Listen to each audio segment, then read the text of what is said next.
There we go. What's going on, everyone? This is Dave, and my camera is being all fuzzy here. I don't know what the hell's going on. Okay, come on. Coming to you live from my hotel room in Liverpool. I've had an incredible day. I'll recap that in just a minute. Talking a little bit quietly, so if anyone is here live listening on YouTube, let me know if you can hear me. Again, I'm in my hotel room. Acoustics and lighting, I'm right next to the door, so not trying to broadcast this out to everybody, but I have the YouTube comment section up in the background, so please feel free to interact with me as I go along here, just recapping my pretty incredible day. So woke up in the city of London. My wife and I are over here on vacation right now, celebrating a birthday that I recently had. And woke up in London, drove over to Craven Cottage. I collect soccer scarves, as anyone who has seen my videos knows. So awesome. Thank you for letting me know, Stephen. So I picked up a Fulham scarf and got to see Craven Cottage. It's really interesting sort of environment where you're walking down the street and then you make a turn and a block away is Craven Cottage. It's really nestled into the neighborhood, really unassuming. You wouldn't even necessarily know that it's there. And it really just blends in well with the neighborhood. So that was pretty cool to see. Picked up a Fulham scarf. We got on the road, started heading up north to Birmingham. And so we got to the city of Birmingham, went by their football club, their stadium, picked up a Birmingham scarf, and then we had lunch in the city of Birmingham. And I was really surprised at just Birmingham. I hadn't really heard much about it, and my wife and I were really just impressed with the city center. There's a university right now. It's really nice. It's got like a canal or river running through the city, and it's just really pretty. And Stephen, answering your question, I will never say no to scarves. So if you're offering up scarves, I will take you up on that offer, and we can connect online or something like that. Getting back to Birmingham, it had this really cool sort of vibe. It was really nice. I think we didn't know what to expect heading into the town. And so I think we were pleasantly surprised, got to see a bunch of things. They had a river walk and really well done, brick. Everything was really clean and well manicured. And again, lots of good stuff to eat and all of that. Then we got on the road, we hit Aston Villa. I will say Villa wasn't in quite as nice of an area. We weren't as impressed with the area, surrounding area, but Villa Stadium, it's just massive and really kind of impressive for a club that's in the championship and has struggled over the years. I know they have a glorious history, and so it was cool seeing that. Picked up a Villa scarf. Now, getting to the Liverpool match. So got up to the city of Liverpool, taken to the match, got into the ground, we got to the ground right around 7 o'clock. So match started at 8, got in there and went through the store. And I had visited Anfield 4.5 years ago or so with my brothers. And it was a very different sort of atmosphere and vibe there when we visited. It wasn't a match day, obviously, so the atmosphere was going to be different. But on top of it, they've done a ton of construction to make that area, just as you're walking into the stadium, more of an enjoyable experience. It's much more expansive. When we were there before, it felt very similar to almost Craven Cottage in the sense of it was really kind of packed into the neighborhood. There wasn't a ton of space. And a couple of years ago, I think they did a stadium renovation, knocked down a couple of surrounding houses in that area. And we'll get to Milner here in a sec. I want to recap just my thoughts on where the hell did it go? I want to recap my thoughts here, Stephen, real quick on Milner was incredible. You know what? I'll answer your questions as they come in. So Milner was absolutely insane. I'll get back to Anfield in a second, but Stephen, I know you just asked. Christian, your comments are getting blocked because they're coming up. You're stupid and I hate you. Okay, that's very nice. Stephen, to answer your question, Milner was absolutely insane in person. I was talking with a guy who drove us. I mean, he was at left back, then he was at right back, then he was at left wing, then right wing, and then in the middle. I mean, the ground that he covers in person, and if you're not paying attention, like literally, it's very quick too. So you're looking down, he's at left back. Maybe you take your eyes somewhere else, and then all of a sudden he's at right wing, and he was just all over, constantly covering for the outside backs, but also still getting forward. So For him, he was incredibly impressive. I was also really impressed with Adrian Rabiot, the center midfielder for PSG. I've always not really been too high on him. And seeing him in person, just seeing how much ground he covered, he really tactically sat well for the PSG midfield and did a good job tracking back. I thought he played a lot of his passes well. The PSG players would put him into situations where he would be under pressure, and he did, for the most part, a pretty good job at maintaining possession when they were in possession, and again, covering defensively. And I know his contract is up at the end of the year, and I think at one point I saw Liverpool, maybe interested in signing him, and I wasn't really a big fan. After seeing him in person tonight, I was really impressed with him. Circling back to what I was talking about with Anfield before, previously when we were here, it just felt really packed and kind of in the neighborhood the way that Craven Cottage is. And now it's just, they blew out the houses there and they built this mega store. And what that did is they gave them more room inside, and they also rebuilt their main stand. And it is gigantic, brand new, and just really, really nice. And when we toured it a couple of years ago, I didn't get the vibe that it was, as nice. I got the vibe that it was a 120-year-old stadium that needed updates. And it was awesome to see that it got those updates. And so we grabbed a bite to eat before going into the match, went into the match probably around 7:15, 7:20. So still about 40 minutes before the match kicked off. Watching the clubs warm up, it's always so impressive watching the guys at this level warm up. They don't take a bad touch, like, ever. And, when they're doing their rondos and they're playing one-touch passes, it's just incredible how they can keep possession and how they can make quick touches and still be deceptive. And it's all one touch. And just seeing all of that was incredibly impressive up close and in person. Also, because we got in when we did, I don't know if PSG did a warm-up beforehand or what, but Liverpool's warm-up looked very similar to what I've seen at MLS matches, where you have the starters doing their set warm-up with the head trainer. He's getting them ready, he's activating all of their muscles. Then they went, the main guys went and did a little bit of possession, maybe some of their rondos, and then all the substitutes were basically just doing rondos the whole time.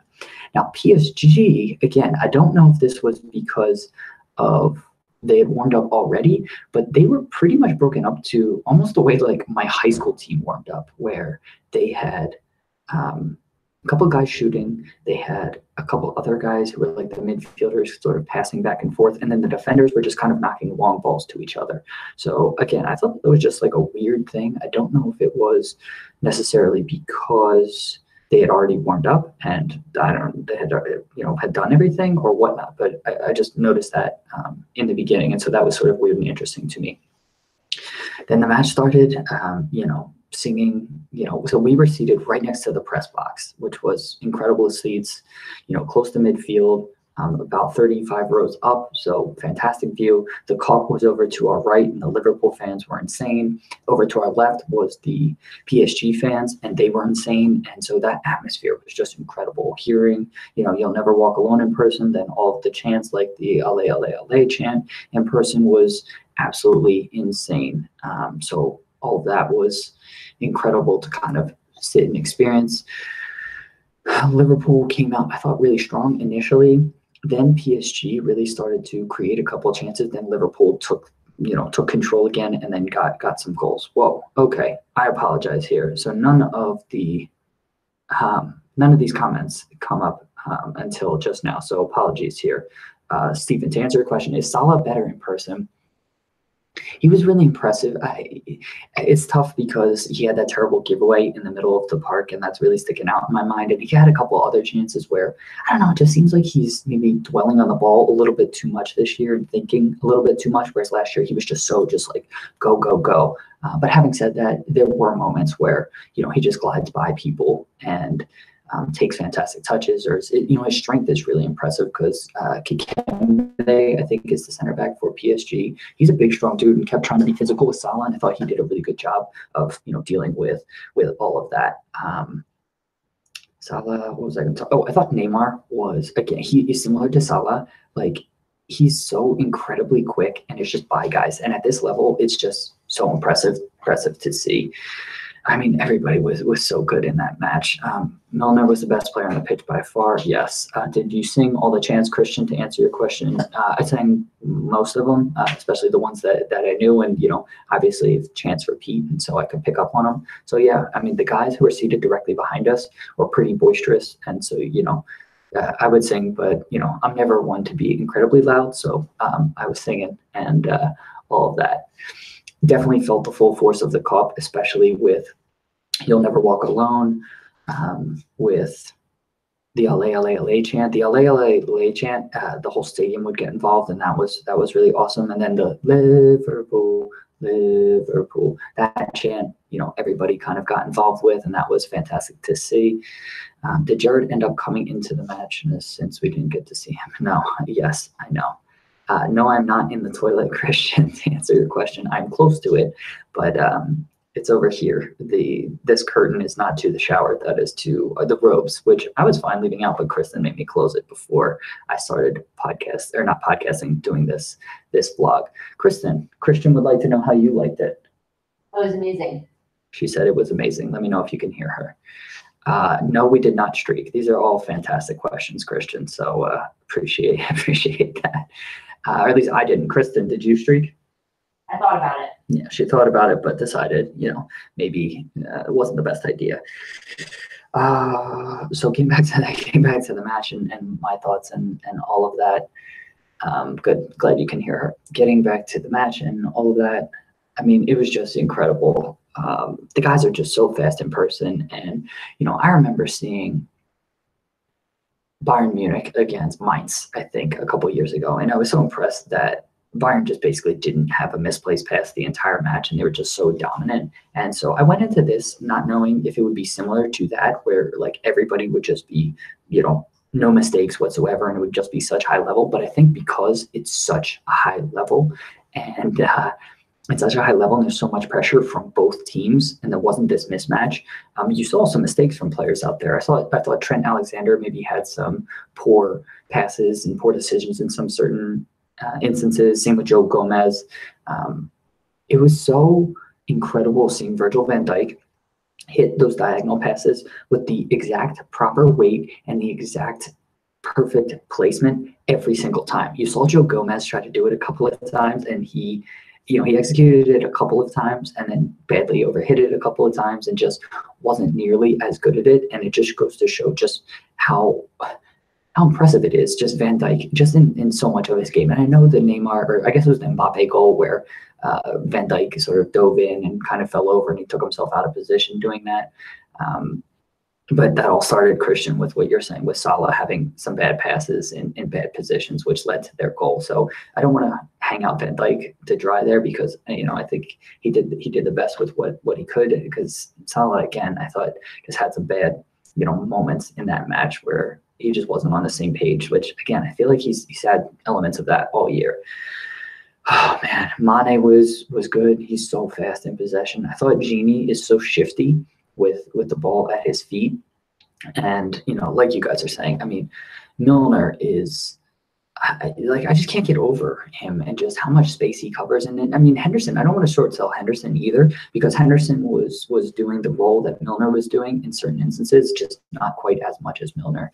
So Hendo was really physical in there, and you could tell that, he's always kind of up for a fight, and you could tell just how much pride he has. He's a fantastic captain out there.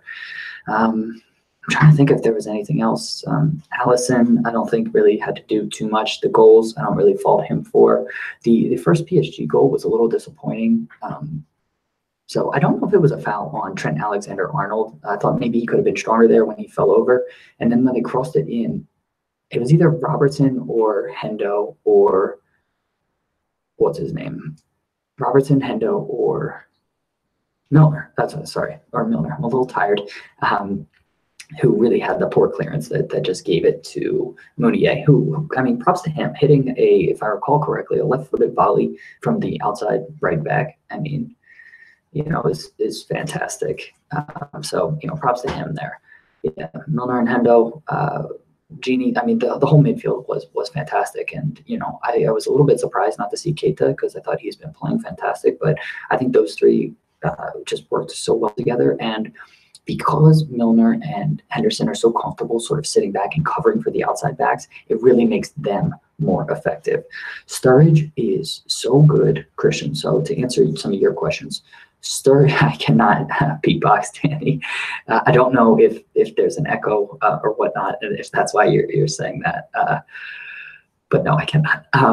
So Sturridge, you can clearly see that he just doesn't want to open it up. And so anytime he gets the ball, he's not sprinting, but he's still so shifty with the ball. And he can have those little moments where he just gets you leaning the wrong way and he can still get by guys. You know, he can't pull away or really lead the break the way that maybe he used to be able to, but he's still able to sort of turn, make these quick cuts and do all of those things that, you know, made him so effective. And to see him still able to do that. I mean, it's disappointing he doesn't have the pace anymore, but he's still clearly effective. I mean, you know, and Robertson was, Robertson was incredible. Getting up and down the pitch, he's got this unorthodox running style that makes it look like he's kind of running all over the place, but he's really fast.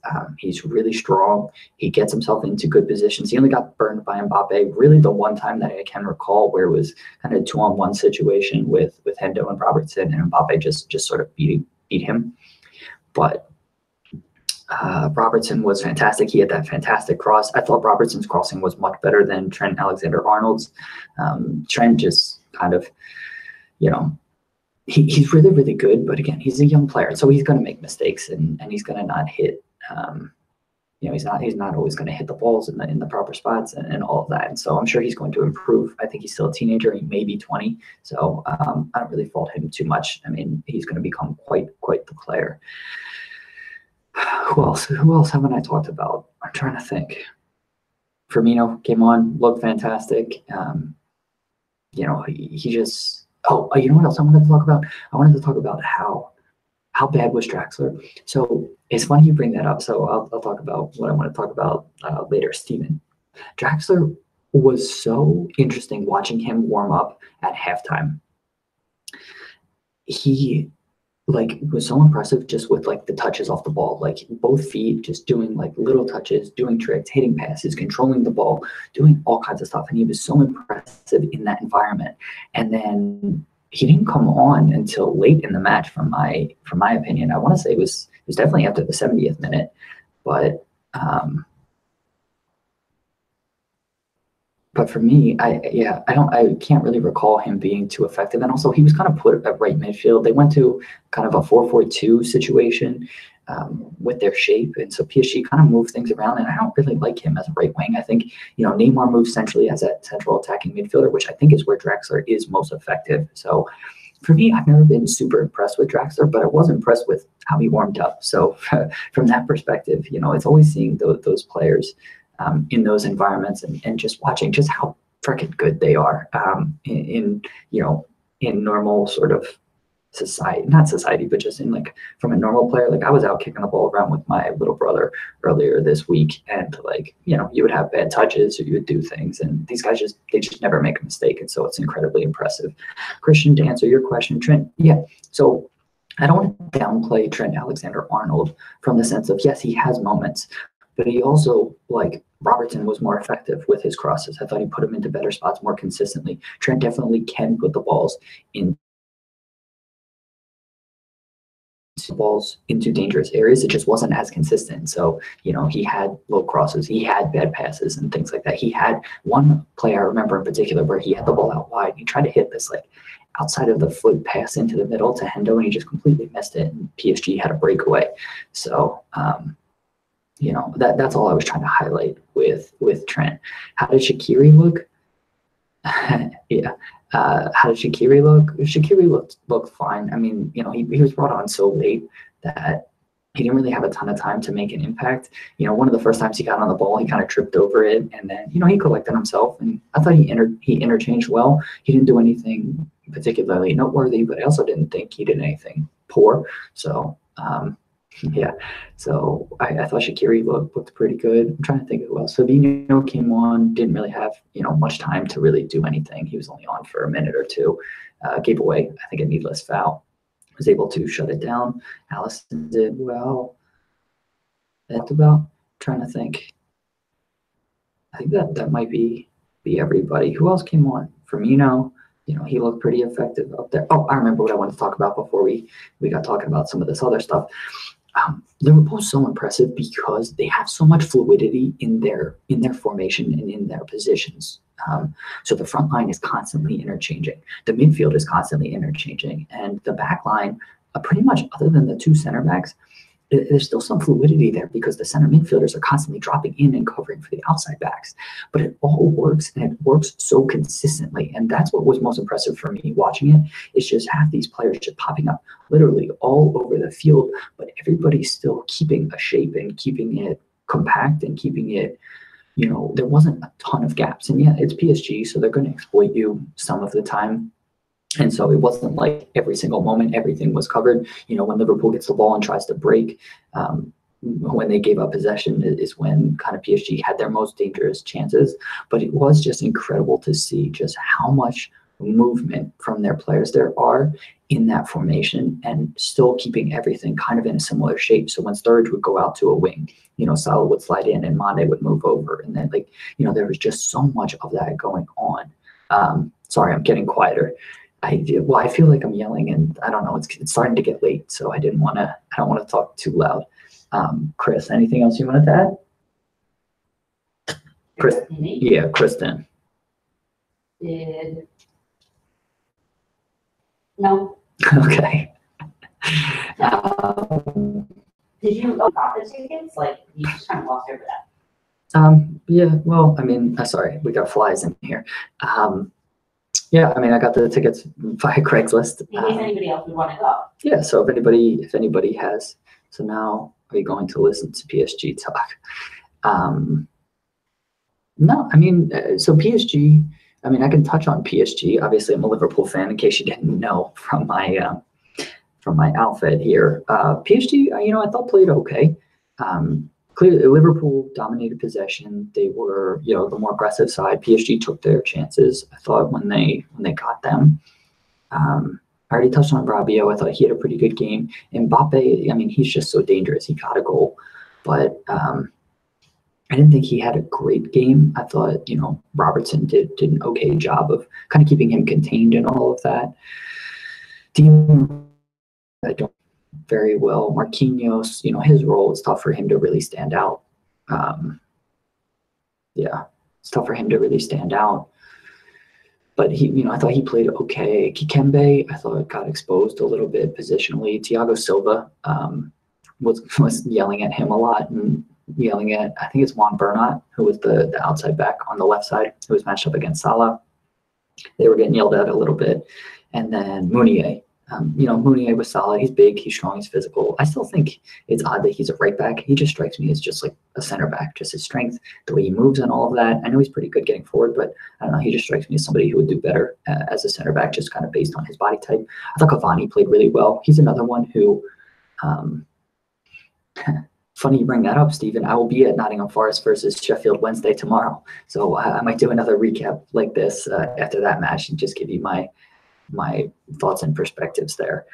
Who the hell was I talking about? Meunier. Oh, Cavani. Cavani was another one who, similar to Rabiot, I didn't really think that highly of. Not that I didn't think that highly of him. I just thought they might be maybe a little bit overhyped. But again, seeing them in person, I mean, he was fantastic. Did a lot of tireless work off the ball, got played, into bad positions, and was able to maintain possession, sort of pass out of it. So he did a really good job there. Chimpa Mutang, or however you pronounce his name, I had no idea he was on PSG. I mean, he's a former Stoke player, and so that was surprising to see him run onto the field. I saw him warming up, and I'm like, this dude looks so familiar. And then, he took off his warm-up, came into the match, and, there he was. I assume they signed him on a free. I don't think they paid a transfer fee for him, but that was surprising to see. Getting back to what Kristen was talking about earlier, I got the tickets on Craigslist.